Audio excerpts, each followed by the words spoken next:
2025 और AFHQ civilians day 2025 celebrations का एक नया अध्याय हम उसमें जोड़ने जा रहे हैं। हमारा सौभाग्य है कि अपने व्यस्त कार्यक्रम से समय निकालकर माननीय रक्षा मंत्री जी ने अपनी गरिमामयी उपस्थिति से इस आयोजन की शोभा बढ़ाना स्वीकार किया। हमारे बीच माननीय रक्षा मंत्री जी उपस्थित हैं। मैं अनुरोध करूंगी श्री अमिताभ प्रसाद, जॉइंट सेक्रेटरी NCAO से, कि वे बुके प्रेजेंट कर मुख्य अतिथि का स्वागत करें।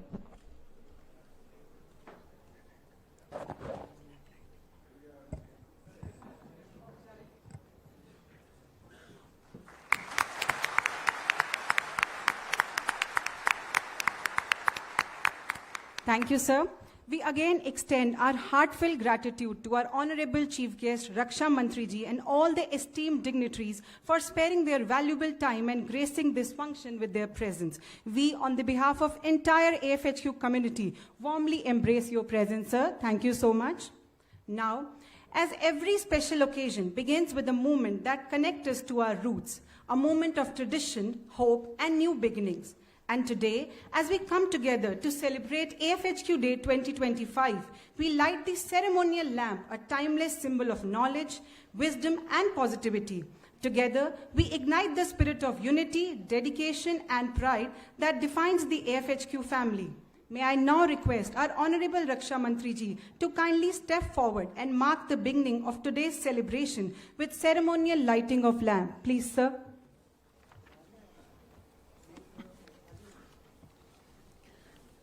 मधुर मधुर मेरे दीपक जल, युग युग प्रतिदिन Lighting the lamp. Thank you for lighting the lamp and igniting the spirit of AFHQ Day 2025. May this light continue to inspire us all in our roles and responsibilities. With this, our program is formally illuminated, and now we move forward with renewed energy and enthusiasm. Moving forward, I take this privilege to invite Shri Amitabh Prasad ji, JS and CAO, a guiding force behind the AFHQ community, to deliver the welcome address and present the Almond report. Please join me in welcoming the sir with big round of applause. Please, sir.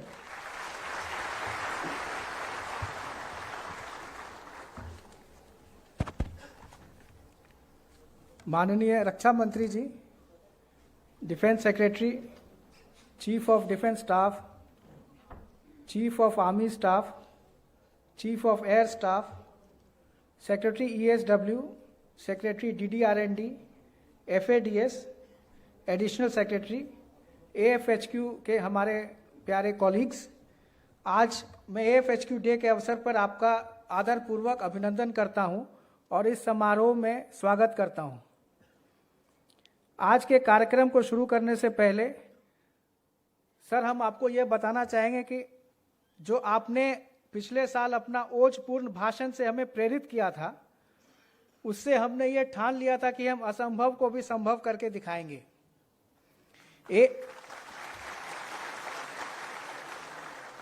Sir, AFHQ cadre में stagnation एक बहुत ही चिंता का विषय था और एक बहुत कोर्ट केसेस के वजह से बहुत जटिल हो गया था। सर, आपको यह जानकर खुशी होगी कि हमने कार्मिकों के हित में पिछले साल लगभग 60 DPC किए और 1500 प्रमोशंस करवाए और सारी पेंडेंसी समाप्त कर दी है।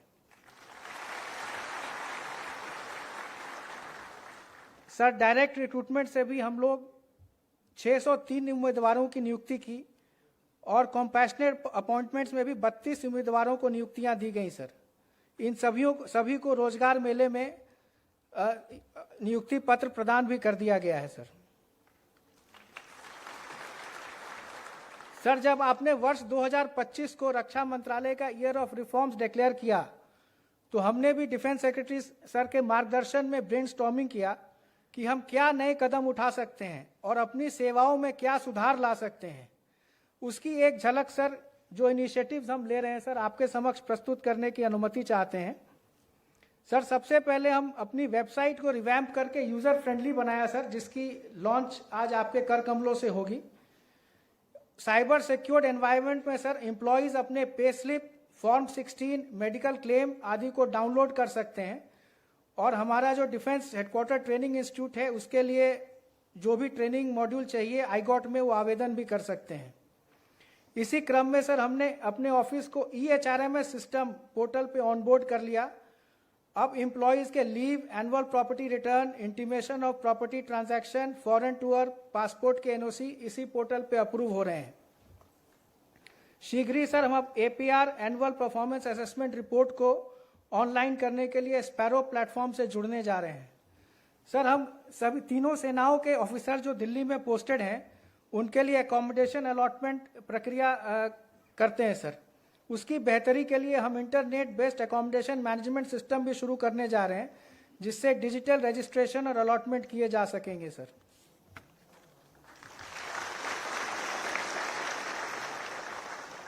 सर नेशनल वॉर मेमोरियल सर्वोच्चतम बलिदान का प्रतीक है। इसके नेशनल वॉर मेमोरियल को जन समाज में पहुंचाने के लिए सर NCERT में हम लोग अनेकों चैप्टर्स नेशनल वॉर मेमोरियल पे इंक्लूड करा दिए हैं सर। इन जैसे homage to our brave soldiers, वीर Abdul Hamid, major Somnath Sharma, brigadier Mohammad Usman, field marshal Manek Shaw.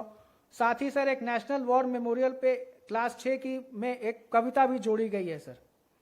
और जैसा आपको अवगत है सर, इस साल 15 अगस्त को history division department of school education के साथ मिलकर एक चैप्टर भी बना रहा है ऑफ सिंदूर पे, वो भी सर रिलीज होगा सर।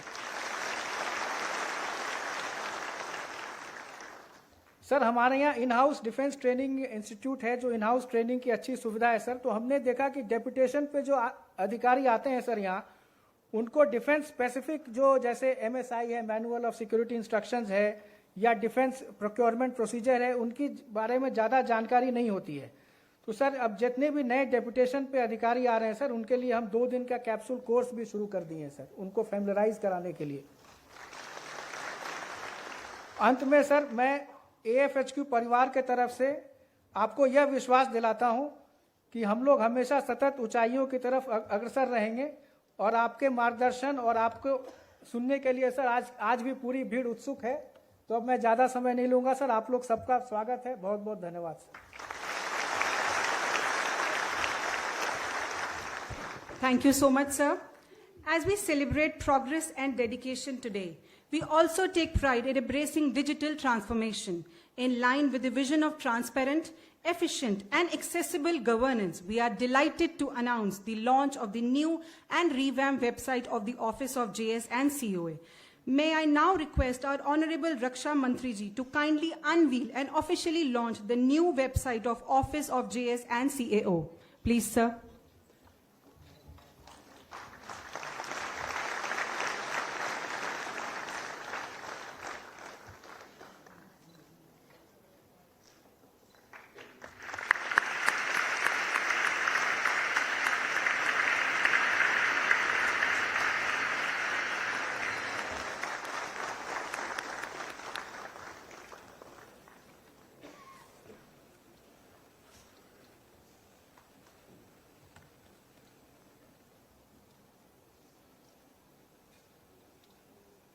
संयुक्त सचिव एवं मुख्य प्रशासनिक अधिकारी रक्षा मंत्रालय की नव विकसित वेबसाइट के उद्घाटन के अवसर पर आपका हार्दिक स्वागत है।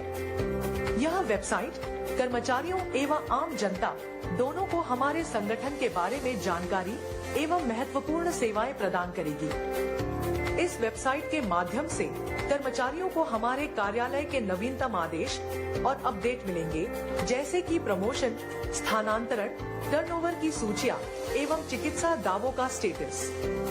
कार्मिकों द्वारा अपनी मासिक वेतन पर्चियों एवं फॉर्म 16 को डाउनलोड करने से लेकर DHTI के विभिन्न प्रशिक्षण कोर्स एवं कार्यशाला हेतु आवेदन की सुविधा भी इस वेबसाइट पर उपलब्ध होंगी। आज AFHQ सिविलियन सर्विसेज दिवस पर ईयर ऑफ रिफॉर्म्स 2025 में यह वेबसाइट सभी कार्मिकों एवं नागरिकों को समर्पित है।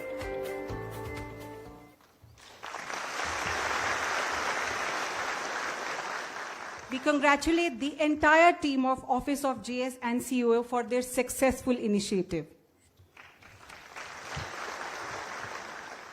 बहुत बहुत शुक्रिया। आपकी तालियां इस बात की तस्दीक करती हैं कि डिजिटलाइजेशन आज की दुनिया की नीड ऑफ द आवर बन गया है।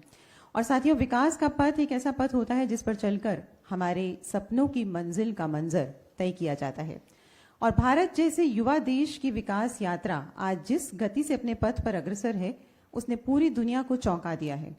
तो इस विकास यात्रा की मंजिल पर कैसा नजारा होगा, इसकी एक बानगी प्रस्तुत करने की कोशिश की गई है इस पुस्तक में, जिसका नाम है विकसित भारत एट 2047 कार्मिकों के विचार।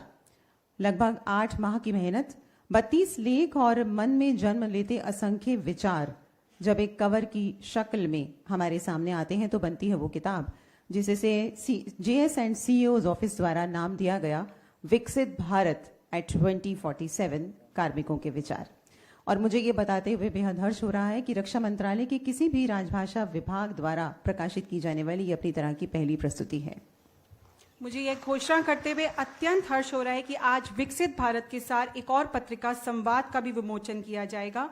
Office of JS and CEO पिछले 30 वर्षों से निरंतर संवाद पत्रिका का प्रकाशन कर रहा है। वर्ष 2024 में इस वार्षिक पत्रिका को अर्धवार्षिक पत्रिका में रूपांतरित किया गया।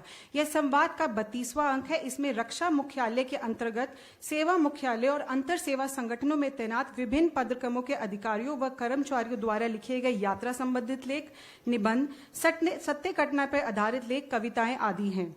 मैं अब हमारे मुख्य अतिथि माननीय रक्षा मंत्री जी से आग्रह करती हूं कि वह कृपया विकसित भारत @ 2047 एवं संवाद पत्रिका का विमोचन करें।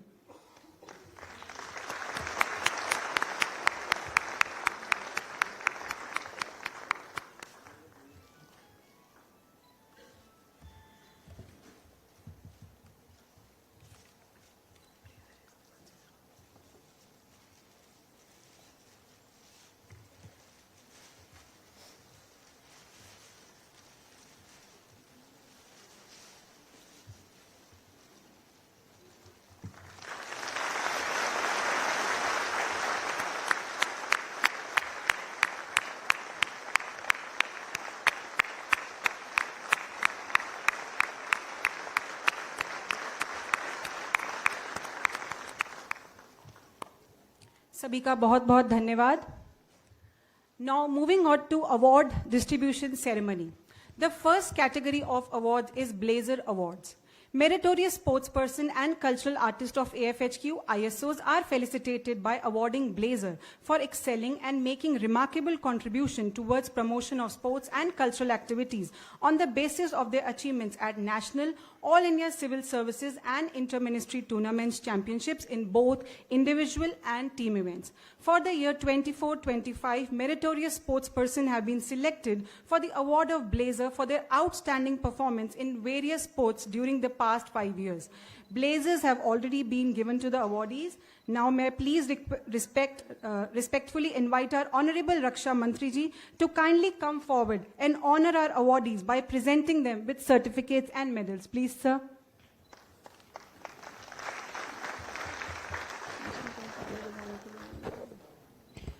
हमारे पहले अवार्डी हैं श्री मोनू, सेक्शन ऑफिसर। इन्हें अवार्ड दिया जा रहा है क्रिकेट के लिए। ये MGS ब्रांच में पोस्टेड हैं। श्री मोनू वर्तमान में AFHQ क्रिकेट टीम के संयोजक की भूमिका निभा रहे हैं। श्री मोनू ने अंतर मंत्रालय स्तर पर क्रिकेट प्रतियोगिता में 2 रजत तथा अखिल भारतीय सिविल सेवा स्तर पर 1 स्वर्ण और 1 रजत 1 ब्रॉन्ज पदक जीता है।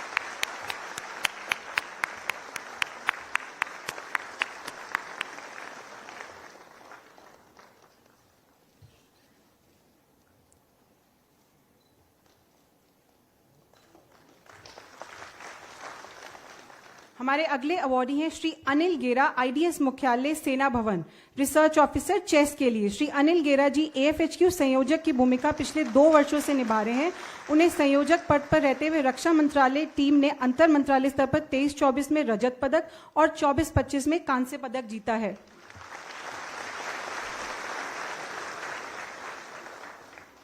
अगले अवार्डी हैं श्री विकास SSA, CEO's ऑफिस। इन्हें अवार्ड फुटबॉल के लिए दिया जा रहा है। श्री विकास ने रक्षा मंत्रालय फुटबॉल टीम के खिलाड़ी सदस्य के रूप में विगत 4 वर्षों में अंतर मंत्रालय स्तर पर लगातार कांस्य पदक जीता है और अखिल भारतीय सिविल सेवा फुटबॉल प्रतियोगिता में केंद्रीय सचिवालय टीम का सदस्य रहते हुए 22-23 में कांस्य और 24-25 में स्वर्ण पदक जीता है। हमारे अगले अवार्डी हैं Shri Satish Kumar, JSA, TA2 GS branch. इन्हें अवार्ड कबड्डी के लिए दिया जा रहा है। श्री सतीश कुमार पिछले 15 वर्षों से खेल संबंधित गतिविधियों में शामिल है। 20-21 और 22-23 में AFHQ कुश्ती संयोजक की भूमिका निभा चुके हैं और वर्तमान में ये कबड्डी संयोजक की भूमिका निभा रहे हैं। विगत 4 वर्षों में ये कुश्ती और कबड्डी प्रतियोगिता में अंतर मंत्रालय स्तर पर 7 रजत और 1 कांस्य पदक जीत चुके हैं। हमारे अगले अवार्डी हैं श्रीमती सुशीला, ASO DNS नौसेना मुख्यालय। इन्हें भी अवार्ड कबड्डी के लिए दिया जा रहा है। श्रीमती सुशीला पिछले 3 वर्षों में अंतर मंत्रालय स्तर पर 2 स्वर्ण और 1 कांस्य पदक जीत चुकी हैं और इन्होंने अखिल भारतीय सिविल सेवा कबड्डी प्रतियोगिता 24-25 में कांस्य पदक जीता है। बहुत बहुत बधाई इन सभी अवार्डीज को। और माननीय रक्षा मंत्री जी से मैं अनुरोध करूंगी कि तालियां अभी और बजनी बाकी हैं, वे अपना समय हमें दें, क्योंकि अब हम बुलाने वाले हैं उन बच्चों को जिन्होंने 12वीं और 10वीं कक्षा में बहुत अच्छा परफॉर्मेंस दिया है। तो AFHQ कैडर कल्याण निधि सोसाइटी कल्याणी एक सेल्फ हेल्प वेलफेयर फंड है जो वर्ष 2000 से इन बच्चों को पुरस्कृत करता आ रहा है। सबसे पहले मैं बुलाना चाहूंगी 12वीं कक्षा के छात्र मास्टर प्रत्युष को, सन of Shri Kalyan Prasad, ASO MGS branch. आप सभी से अनुरोध, तालियां बजा बजा कर इन बच्चों का मनोबल बढ़ाते रहें। बहुत शानदार और यादगार ये पल इन बच्चों के लिए रहने वाले हैं, जहां ये याद करेंगे कि माननीय रक्षा मंत्री जी द्वारा स्वयं इन्हें पुरस्कृत किया जा रहा है इस मंच पर। Master Rudransh Kumar Singh, son of Shri Shailesh Kumar, SO MS branch. तालियां रुकनी नहीं चाहिए please. Miss Ankita, daughter of Shri Rajesh Kumar, ASO DG AFMS।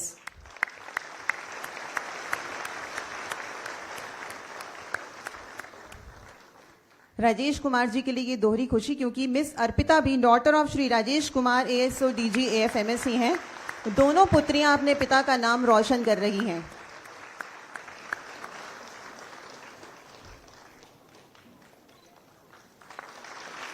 Miss Shivani, daughter of Shrimati Ramshree, MTS NHQ, 12वीं कक्षा की ये छात्रा, और इन सभी ने 90% से अधिक अंक प्राप्त किए हैं।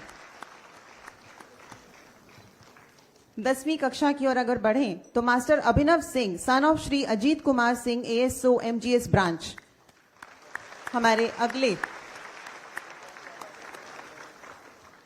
अवार्ड विनर मास्टर अभिनव सिंह।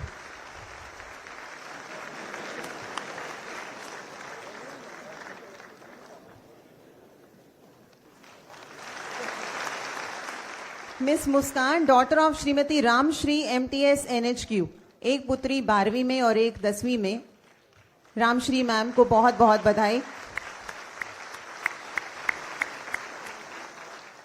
और miss Ipshita Dhoundiyal, daughter of Shri Sunil Kumar, ASO GS branch.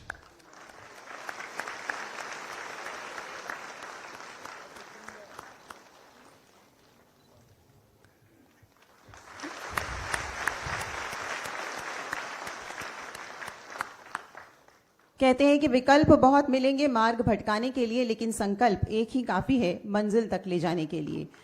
और बहुत बहुत बधाई, शुभकामनाएं इन सभी अवार्ड विनर्स को। और साथ ही साथ अब मैं बेहद विनम्र निवेदन करूंगी हमारे मुख्य अतिथि माननीय रक्षा मंत्री जी से कि वे हमें संबोधित कर हमारा मार्गदर्शन करें। माननीय रक्षा मंत्री जी।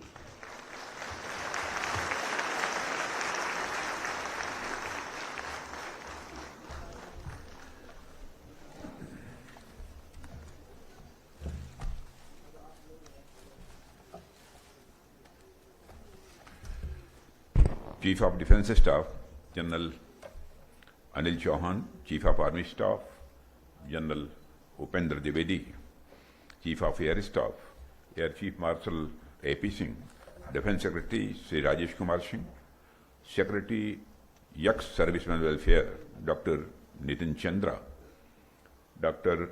Saveer V. Kamath, Secretary DDR&D and the Chairman DIDO, Dr. Mayank Sharma, FADS, वो कर लिया ज्वाइन, बधाई, आज ही join. Shrimati Deepti Mohil Chawla, additional secretary, Shri Amitabh Prasad, joint secretary and CEO, हमारे डिफेंस मिनिस्ट्री के सारे ऑफिशियल्स, आर्म फोर्सेस हेडक्वार्टर के भी सभी ऑफिशियल्स, अवार्ड्स जीतने वाले मेरे सभी प्रिय बच्चे, मीडिया के मित्रों, अन्य यदि इसमें से कोई देवी या सज्जन हो तो वो देवी हो सज्जन हो। अब पिछली बार मैंने क्या बोला था मुझे याद तो नहीं है, लेकिन अमिताभ प्रसाद बहुत ही तारीफ कर रहे थे कि आनंद आ गया था। क्या बोला मुझे कुछ जानकारी नहीं, लेकिन आप जानते हैं कि भोजन और भाषण ये बराबर ठीक नहीं हुआ करता है, इस बात की गारंटी नहीं होती। इसलिए बहुत आशान्वित मत होइएगा कि यदि पिछली बार ऐसा बोला था तो इस बार भी वैसा ही बोलेंगे। साथियों, armed forces headquarters civilian service day के अवसर पर मैं आप सभी अधिकारियों को और जितने भी हमारे अन्य ऑफिशियल्स हैं, जितने भी हमारे कर्मचारी मित्र हैं, सभी मित्रों को मैं अपनी तरफ से हार्दिक शुभकामनाएं देता हूं। और आज जिन लोगों को ब्लेजर अवार्ड तथा कल्याणी मेरिटोरियस अवार्ड दिया गया है, मैं उन सबको भी बधाई भी देता हूं और साथ ही अपनी हार्दिक शुभकामनाएं भी देता हूं। साथियों, मेरा हमेशा यह प्रयास रहता है कि महत्वपूर्ण संस्थानों की स्थापना अथवा अन्य इस प्रकार के कोई विशेष दिवस रहा करें तो मैं निश्चित रूप से उन कार्यक्रमों में भाग लेने के लिए जाऊं, लोगों से मिलूं, लोगों से संवाद स्थापित करूं। खासतौर पर यदि वह संस्थान रक्षा क्षेत्र से जुड़ा हुआ हो तो स्वाभाविक रूप से हमारी दिलचस्पी भी बढ़ जाती है। क्योंकि दिलचस्पी इसलिए भी बढ़ती है कि मैं जानता हूं कि हमारी रेस्पॉन्सिबिलिटी है, यह हमारी रेस्पॉन्सिबिलिटी का विषय है। लेकिन इससे भी बड़ी बात यह है कि ऐसे महत्वपूर्ण अवसरों पर मुझे अपने उन साथियों से मिलने का अवसर मिलता है जो भारत के रक्षा क्षेत्र में विकास के लिए कार्य कर रहे हैं। साथियों, आज का यह celebration armed forces headquarter civilian services की अब तक की यात्रा को मैं यदि कहूं कि जीवंत बना रहा है तो यह कहना भी एग्जैगरेशन नहीं होगा, क्योंकि आप सभी को मैं जो देख रहा हूं, आपके चेहरे को, आपके अंदर एक जीवंतता मुझे देखने को मिल रही है। लगभग 8 दशकों से भी ज्यादा समय से यहां के अधिकारी, यहां के कर्मचारी हमारी आर्म्ड फोर्सेस के मजबूती के लिए काम कर रहे हैं। बहुत बड़ा आपका कंट्रीब्यूशन है।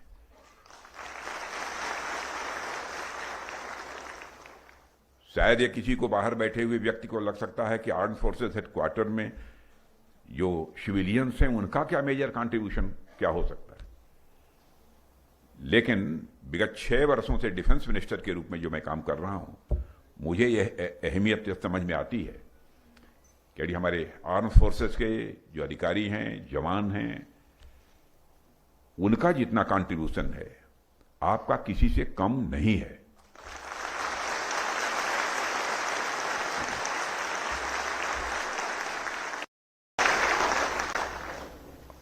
और कम से कम एक दिन मुझे ऐसा प्राप्त हुआ है ताकि मैं आपके कामकाज को भी एक्नॉलेज कर सकूं, यह मेरा सौभाग्य है। और आज के दिन को मैं सिर्फ सेलिब्रेशन के दिन नहीं, हमको नहीं समझना चाहिए, बल्कि ये एक रिफ्लेक्शन का दिन है और साथ ही साथ इंट्रोस्पेक्शन का भी दिन है।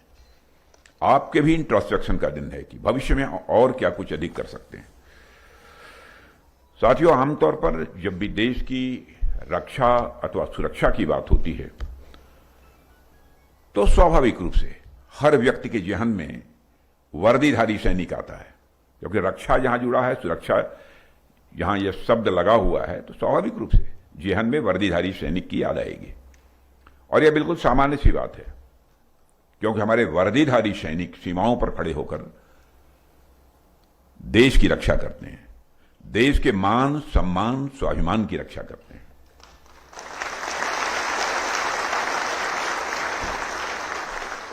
मान, सम्मान, स्वाभिमान यह मनुष्य के हृदय की सबसे बलवती भावना होती है।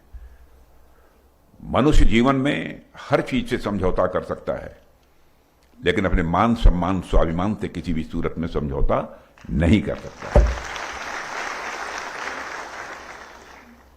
इसलिए हम सब देश की रक्षा सुरक्षा को स्वाभाविक रूप से उनसे जोड़ कर देखते हैं, लेकिन यदि इसे और भी व्यापक तरीके से देखा जाए तो किसी भी सैन्य शक्ति के पीछे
है और बहुत ही अच्छा परफॉर्मेंस करता है, तो उसकी परफॉर्मेंस के पीछे उसकी भूमिका के साथ साथ उसके परिवार के लोग, उसके कोच और उसकी जो पूरी टीम होती है, उसका भी बहुत ही इंपॉर्टेंट रोल होता है, बहुत इंपॉर्टेंट रोल होता है।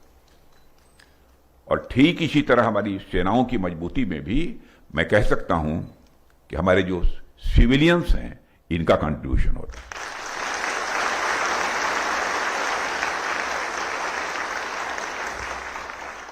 साथियों, मैं लगभग 40-45 वर्षों से भारत की राजनीति में काम कर रहा हूं। पब्लिक लाइफ की लंबा समय गुजर गया है और इस दौरान मुझे राज्य सरकार में या फिर केंद्र सरकार में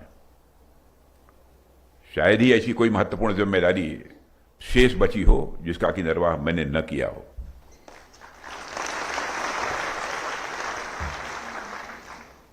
ऊपर के एक छोड़कर।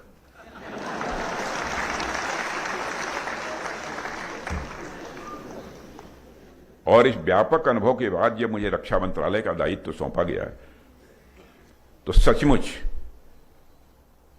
मैं कह सकता हूं कि मुझे अत्यंत यहां आकर, पहले तो नहीं लेकिन यहां आकर मुझे बहुत ही आनंद की अनुभूति हुई है, बहुत ही आनंद की अनुभूति।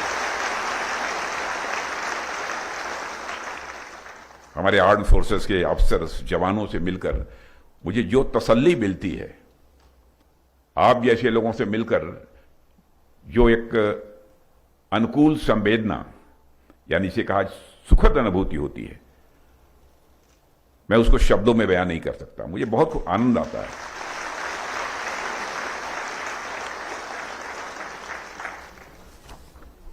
आमतौर पर आप जब दूसरे मंत्रालयों या विभागों को देखेंगे तो उनके कामकाज की शैली में आपको बड़ी एक सिमेट्री, एक रूपता दिखेगी, काफी यूनिफॉर्मिटी दिखेगी।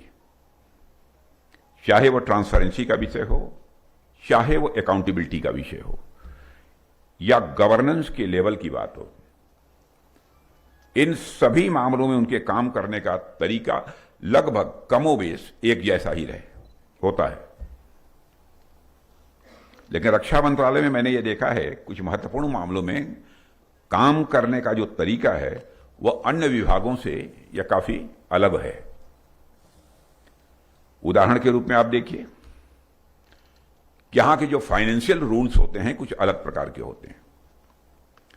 कैपिटल और रेवेन्यू प्रोक्योरमेंट के मामले माने बड़े मामले होते हैं जो अपने अलग ही रूल्स एंड रेगुलेशन से चलते हैं, और यहां की जो कॉम्प्लेक्सिटीज होती हैं बाकी मंत्रालयों से काफी अलग होती हैं। और शायद यही कारण है कि रेल मंत्रालय और विदेश मंत्रालय के अलावा सिर्फ रक्षा मंत्रालय में ही एक अलग से armed forces headquarter civilian services की व्यवस्था की गई है। यही कारण। और मुझे ये बताया गया है कि 1942 में जब पूरी दुनिया सेकेंड वर्ल्ड वॉर से जूझ रही थी, तब हमारे आर्म फोर्सेस के हेडक्वार्टर्स में काम करने वाले सभी सिविलियन एम्प्लॉइज को संगठित कर एक नई व्यवस्था बनाई गई थी और 1 अगस्त 1942 को चीफ एडमिनिस्ट्रेटिव ऑफिसर यानी सीईओ के अधीन इन सेवाओं को लाया गया था। यही वह ऐतिहासिक क्षण था जब arm forces headquarter civilian services की नींव रखी गई।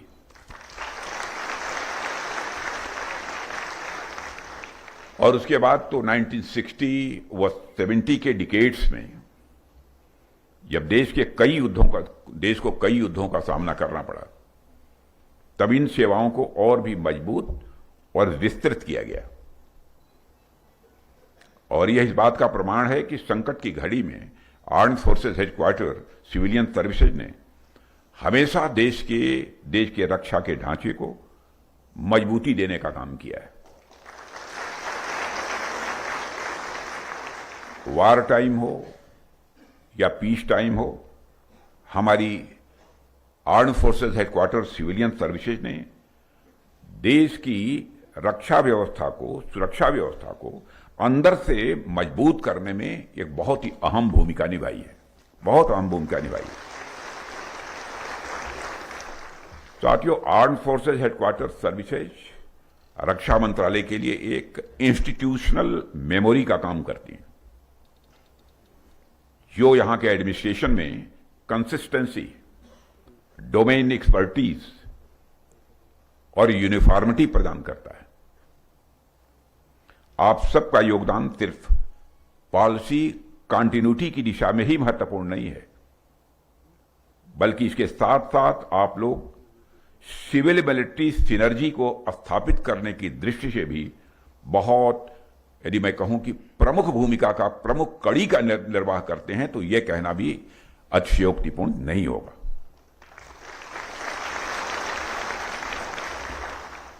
साथियों, हमारी डिफेंस ऑर्गेनाइजेशंस की इफिशिएंट और स्ट्रेटेजिक फंक्शनिंग में arm forces headquarter civilian services का रोल बहुत ही महत्वपूर्ण है। हमारे आर्म फोर्सेज हेडक्वार्टर के सिविल ऑफिसर्स केवल फाइल वर्क तक ही सीमित नहीं है, बल्कि वे हमारी मिलिट्री स्ट्रेंथ को अपनी एडमिनिस्ट्रेटिव एफिशिएंसी, टेक्निकल एक्सपर्टीज और पॉलिसी कंटिन्यूटी के जरिए और मजबूत बनाते हैं। यही वह वजह है कि arm forces headquarter civilian services modern integrated national defence system के एक मजबूत स्तंभ के रूप में स्वाभाविक रूप से दिखती है। साथियों, मुझे याद है कि पिछले साल आपके स्थापना दिवस पर मैंने कहा था कि डिपार्टमेंट ऑफ डिफेंस को इस बात पर विचार करना चाहिए कि arm forces headquarter civilian services के पर्सनल को command level, service headquarters level और मिनिस्ट्री ऑफ डिफेंस लेवल पर और बेहतर तरीके से कैसे यूटिलाइज किया जा सकता है। यह मैंने पिछली बार कहा था। मैं एमओडी के सीनियर अफसर से भी कहना चाहूंगा कि आप सिविल और मिलिट्री पर्सनल के बीच बेहतर सिनर्जी को और अधिक बढ़ाने पर बल दें और इस दिशा में मिलकर सोचें कि arm forces headquarter civilian services को और ज्यादा कंट्रीब्यूट करने के अवसर कैसे दिए जा सकते हैं।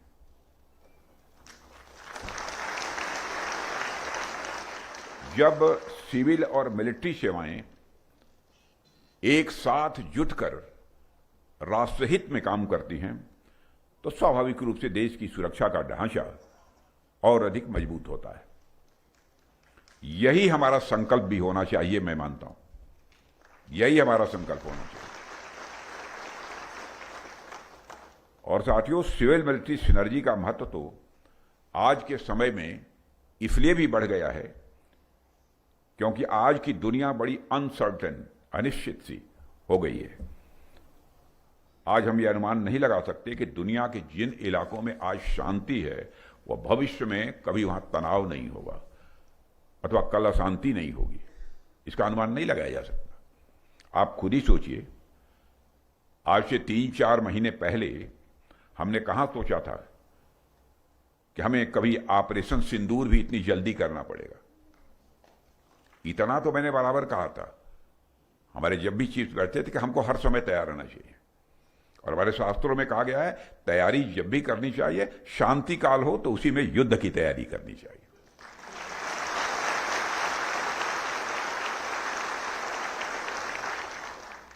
मैं सारे तीनों अपने चीफ्स, सीडीएस, डिफेंस सेक्रेटरी, जितने भी ऑफिसर्स हैं, जिस तरीके से उन लोगों ने अपनी तैयारी रखी, जितनी भी बधाई दी जाए मैं मानता हूं कम है।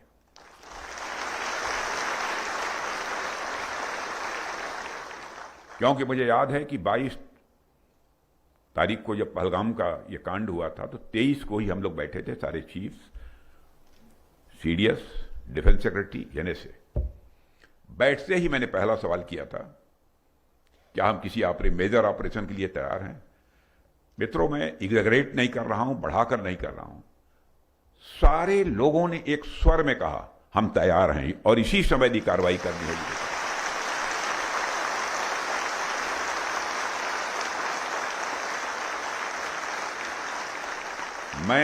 मैं समझता हूं कि आजाद भारत के इतिहास में शायद पहली बार ऐसा हुआ होगा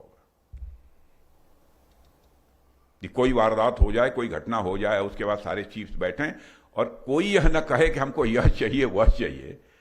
आप तैयार हैं? हम सभी लोग तैयार हैं। ये बहुत बड़ी बात है। ऐसे मिनिस्ट्री में और ऐसे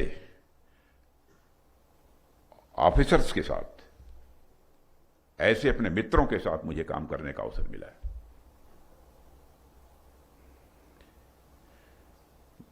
साथियों, पहले तो हमने सोचा नहीं था कि युद्ध जैसी परिस्थितियां हमारे दरवाजे पर आकर एकाएक खड़ी हो जाएंगी, सोचा नहीं था। फिर भी तैयारी थी और आश्वस्त रहिए,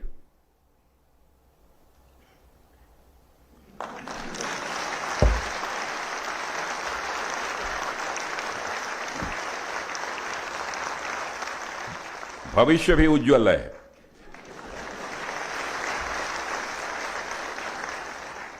साथियों, सच्चाई है कि आज की दुनिया इस अनप्रेडिक्टेबिलिटी पर, आज की दुनिया की अनप्रेडिक्टेबिलिटी पर हमारा कोई कंट्रोल नहीं है और हमारा कंट्रोल बस हमारी तैयारियों पर ही है। इसलिए हमको अपनी तैयारी रखनी चाहिए। और हालांकि आप सभी सोच रहे होंगे कि आप तो सिविल सर्विसेज के लोग हैं और आप लोगों को मैं युद्ध की तैयारी के बारे में क्यों चर्चा कर रहा हूं। साथियों, जब भी सेना युद्ध लड़ती है तो उसके शौर्य के पीछे एक तरह से कहें तो पूरे देश का समर्थन होता है। और इस बार आपने देखा होगा, एक सैनिक जब युद्ध लड़ता है लेकिन उस सैनिक के साथ साथ एक तरह से पूरा देश और पूरा का पूरा सिस्टम युद्ध लड़ रहा होता है। इसलिए मैं आपसे युद्ध के विषय पर चर्चा कर रहा हूं, इसीलिए कर रहा हूं क्योंकि वारफेयर और उसकी तैयारी को लेकर आपका रोल ये बहुत ही इंपॉर्टेंट है, बहुत ही महत्वपूर्ण है। आपको शायद इसका एहसास न होता हो लेकिन बहुत ही महत्वपूर्ण है, इसे हम लोग समझते हैं। इसलिए आज इस फाउंडेशन डे के अवसर पर मैं आप सभी से अपील करना चाहूंगा कि आज की रैपिडली चेंजिंग सिक्योरिटी सिनेरियो को देखते हुए आप भी लगातार डायनेमिज्म और इनोवेटिव स्पिरिट के साथ आगे बढ़ें।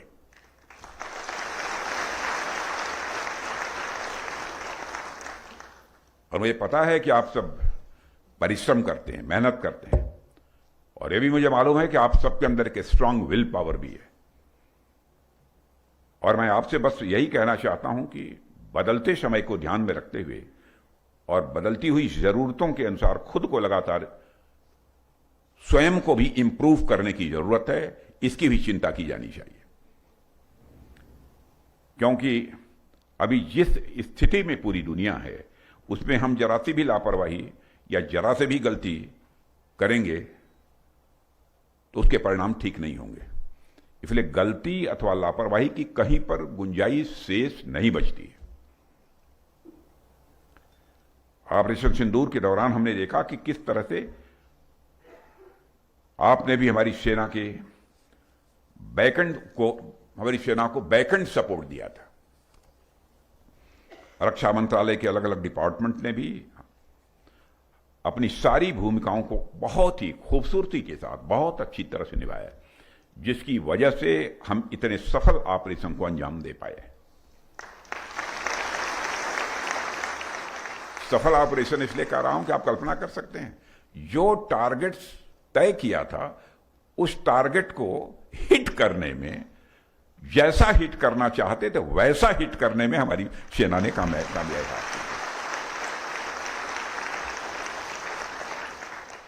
साथियों, आपका कार्यालय आर्म्ड फोर्सेस के ऑफिसर्स को रेजिडेंशियल मैरिड एकोमोडेशन उपलब्ध कराने की दिशा में जो जिम्मेदारी निभा रहा है वास्तव में सराहनीय है, लेकिन उसमें थोड़ी देर हो रही है और तेजी लाने की जरूरत है। और मुझे यह जानकर बड़ी प्रसन्नता हुई है कि आप इस पूरी प्रक्रिया को और अधिक सरल, तेज और पारदर्शी बनाने के लिए भी इंटरनेट एकोमोडेशन मैनेजमेंट सिस्टम प्रारंभ करने जा रहे हैं। यह सच है? या ऐसे ही लोगों ने ब्रीफिंग कर दी है? यह स्वाभाविक है कि जब armed forces headquarter pool system में डिजिटल रजिस्ट्रेशन और ऑनलाइन अलॉटमेंट की सुविधा उपलब्ध होगी तो ऑफिसर्स को उससे काफी आसानी होगी, काफी सहूलियत मिलेगी। और मैं यहां एडमिनिस्ट्रेटिव हेड और उनकी पूरी टीम को विशेष रूप से बधाई देना चाहूंगा। आपने अपनी पूरी प्रशासनिक जिम्मेदारी को निभाते हुए और उसे भविष्य की जरूरतों के अनुरूप ढालने का साहस भी दिखाया है, उसकी मैं सराहना करता हूं। और साथियों, मुझे यह जानकर बेहद संतोष हुआ है कि आपका एडमिनिस्ट्रेटिव सिस्टम निरंतर डिजिटलाइज किया जा रहा है ताकि एक्सेसिबिलिटी और ट्रांसपेरेंसी को नई ऊंचाइयों तक ले जाया जा सके। और मुझे विश्वास है कि आने वाले दिनों में आपका ह्यूमन रिसोर्स मैनेजमेंट आपकी सर्विस रिलेटेड जरूरतों को ध्यान रखने में बहुत ही महत्वपूर्ण भूमिका निभाने वाला है।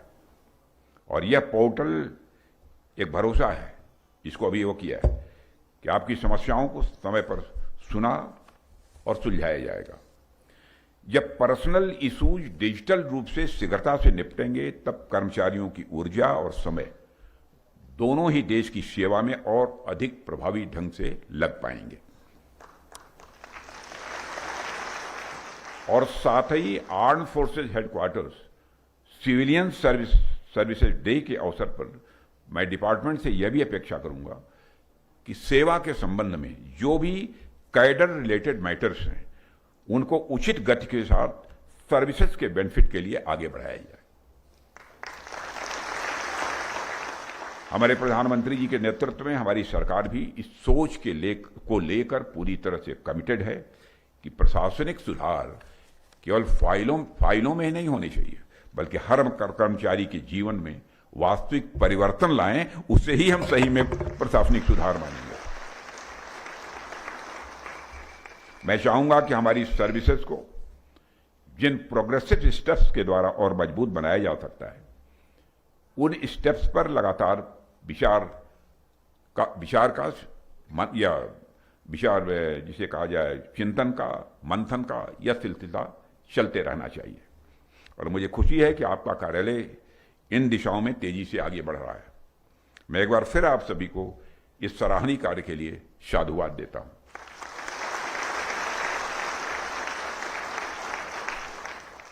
साथियों, यहां मैं एक और विशेष बात पर जोर देना चाहूंगा। मेरा मानना है कि ह्यूमन कैपेसिटी डेवलपमेंट एक अत्यंत उम्मीदों और संभावनाओं वाला क्षेत्र है।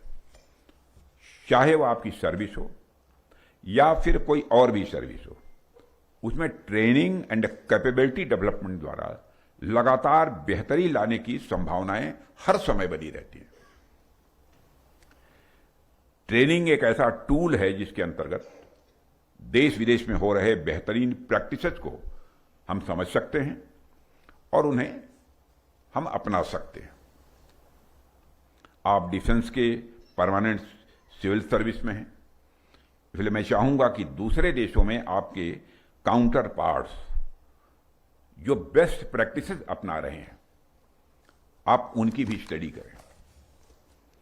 बल्कि मैं तो यह भी कहूंगा कि सिर्फ विदेशों में ही क्यों, बल्कि देश के अंदर भी हमारे अलग अलग डिपार्टमेंट्स जिस तरह से बेहतरीन काम कर रहे हैं और उनके काम करने के तरीकों को एनालाइज करना चाहिए और उसमें जो एडॉप्ट करने लायक है उसे एडॉप्ट करने की भी हमको अपनी तरफ से भरपूर कोशिश करनी चाहिए। और साथियों, बात यह मैं इसलिए कह रहा हूं क्योंकि अंततः हमारा कर्म ही हमारी नीयत का निर्धारक होता है। हमारा कर्म ही हमारी नीयत, हमारी डेस्टिनी बनाता है, उसका निर्धारण करता है। हम जैसा कार्य करते हैं वैसा ही हमारे संगठन का भी चरित्र बनता है और उसी आधार पर हमको मान सम्मान अन्य लोगों के द्वारा प्राप्त होता है। यह केवल किसी कार्यालय या किसी संस्था पर लागू नहीं होता, बल्कि राष्ट्र निर्माण में भी यह सिद्धांत मैं मानता हूं उतना ही सच है। जब कर्म उत्कृष्ट होंगे तो परिणाम स्वतः उत्कृष्ट होंगे, इसमें कहीं दो मत नहीं है। आप जानते ही हैं कि शेर को कभी जंगल का राजा बनने के लिए राज्याभिषेक की आवश्यकता नहीं होती है। शेर को जंगल का राजा बनने के लिए राज्याभिषेक की आवश्यकता नहीं होती है।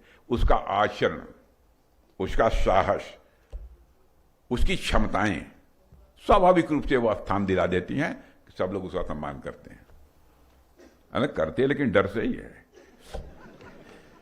यही बात हमारे संगठन और हमारी सेवाओं पर भी लागू होती है। किसी पदवी या किसी उपाधि से अधिक महत्वपूर्ण हमारे कार्य और हमारे व्यवहार हैं।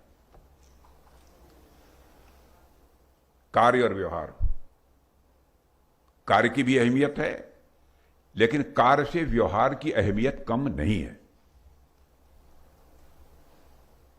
कार्य बहुत अच्छा करते हैं, व्यवहार आपका ठीक नहीं है, सब बेकार है। कार्य और व्यवहार दोनों ठीक होने चाहिए। कभी कभी कुछ लोग ऐसे सोचते हैं ना, एक अहंकार ये पैदा होता है, अहंकार पैदा होता है, अरे मैं इतना अच्छा काम कर रहा हूं, मेरे पैरेलल, हमारे समानांतर कौन खड़ा हो सकता है। नहीं, अच्छा काम कर रहे हैं तो बराबर इस बात की चिंता कीजिए कि जितना अच्छा काम कर रहे हैं उससे बढ़कर हमारा अच्छा व्यवहार भी होना चाहिए। वही हमारी प्रतिष्ठा बढ़ाएगा, वही मेरे प्रति लोगों के अंदर एक सम्मान का भाव पैदा करेगा। केवल अथॉरिटी से सम्मान का भाव नहीं हासिल किया जा सकता। अथॉरिटी से दहशत पैदा की जा सकती है, लोगों का आदर प्राप्त नहीं किया जा सकता।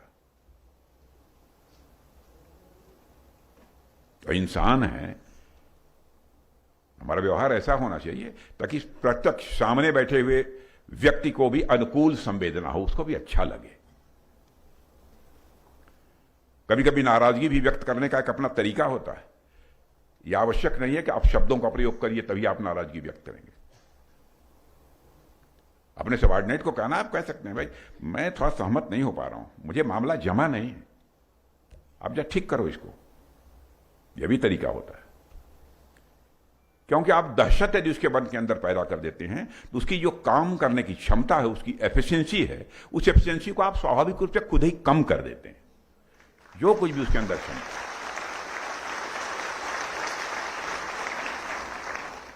मेरे साथियों, आज का युग तेजी से बदल रहा है। नई टेक्नोलॉजी, नए चैलेंजेज और बदलते वैश्विक परिदृश्य में यह सब सारे हमें यह संकेत दे रहे हैं कि ट्रेनिंग केवल औपचारिक प्रक्रिया नहीं होनी चाहिए, बल्कि एक निरंतर चलने वाला विकास का एक चक्र होना चाहिए। स्किल अपग्रेडेशन, एथिकल ओरिएंटेशन और बिहेवियरल एक्सेलेंस, इन सभी को ट्रेनिंग के अभिन्न हिस्सों के रूप में जोड़ना, मैं समझता हूं कि यह समय की मांग इस समय की नहीं है, सदैव यह समय की मांग रहती है। बहुत बार हम सब यह सोचते हैं कि आने वाला कल कैसा होगा। हम भविष्य की योजनाएं बनाते हैं और उसके बारे में अनुमान लगाते हैं, लेकिन मुझे एक बात कहने में कोई संकोच नहीं है कि भविष्य केवल अनुमान से नहीं बनता, भविष्य हमारे कर्मों से बनता है। केवल अनुमान से नहीं कि भविष्य कैसा होगा, ये होगा, वो होगा। और मुझे एक कोट याद आ रहा है, the best way to predict the future is to create it. The best way to predict the future is to create it. यानी फ्यूचर को प्रेडिक्ट करने का सबसे अच्छा तरीका यह है कि आप उसे अपने हाथों से गढ़ें, भविष्य अपने हाथों से गढ़ें। हम आज जो संकल्प लेंगे, जो भी हम नीतियां बनाएंगे, जो कर्म करेंगे, वही आने वाले समय में भारत की तस्वीर गढ़ेगी। बदलते समय के साथ स्वयं को बदलना, स्वयं को बदलने की कला ये हमारे पास होनी चाहिए। समय बदलने के साथ खुद को भी बदलने की जरूरत रहती है। आज के समय में किसी भी व्यक्ति को खुद को 9 to 5 के जॉब टाइम से जोड़कर कभी नहीं देखना चाहिए। दुनिया जितनी तेजी से बदल रही है, उस गति से खुद को बदलने के लिए हमें समय की बाध्यता से परे जाकर मेहनत करते रहने की आवश्यकता है।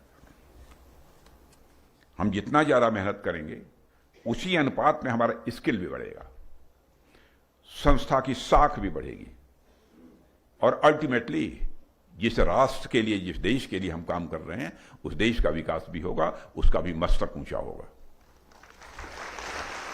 इसलिए मैं आप सभी से यह भी कहना चाहूंगा कि हम अपने ट्रेनिंग कंपोनेंट्स को केवल तकनीकी दक्षता तक सीमित न रखें, बल्कि उनमें वह वैल्यू ओरिएंटेशन भी शामिल करें जो हमारे कर्मों को राष्ट्रहित के साथ जोड़ सके। जब हमारे कर्म महान होंगे, तब नीयत भी महान बनेगी, और जब नीयत महान होगी, तब संगठन, राष्ट्र दोनों ही ऊंचाइयों को छुएंगे। इसमें कहीं दो मत नहीं है। यही वह सोच है जो आर्म्ड फोर्सेस हेडक्वार्टर को एक प्रशासनिक ढांचे के साथ साथ एक मूल्य आधारित, वैल्यू बेस्ड इंस्टीट्यूशन भी बनाएगी, मूल्य आधारित संस्था बनाएगी। यही सोच, इसलिए हम सबको मिलकर इस दिशा में और आगे बढ़ने की जरूरत है, काम करने की जरूरत है। इस संकल्प को लेने के लिए और इस विजन को अपनाने के लिए आज के दिन से बेहतर और अवसर कोई दूसरा नहीं हो सकता। आपने मुझे इस कार्यक्रम में आमंत्रित किया शामिल होने के लिए, इसके लिए मैं आप सभी का आभार व्यक्त करता हूं। और इन शब्दों के साथ मैं एक बार फिर से आप सभी को armed forces headquarter civilian services day पर ढेर सारी बधाइयां देता हूं, और मैं परमात्मा से इस संस्थान के उज्जवल भविष्य की कामना करते हुए अपना निवेदन समाप्त करता हूं।